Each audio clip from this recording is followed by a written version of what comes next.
Hello, everyone. Welcome to our podcast. Today, we have a special guest. Her name is Sarah. Sarah, welcome to the show. Thank you, Akash.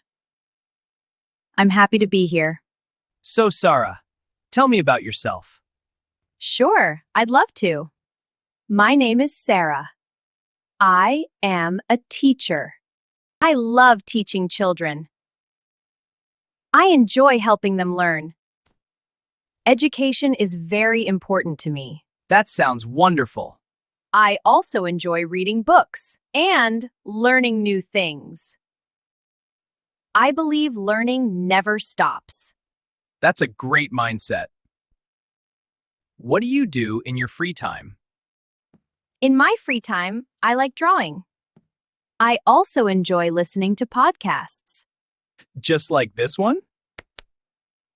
Yes, exactly like this one. That's great to hear. I believe podcasts are great for learning. They help people share ideas. I completely agree. Mm-hmm. Learning through conversation is powerful. Absolutely.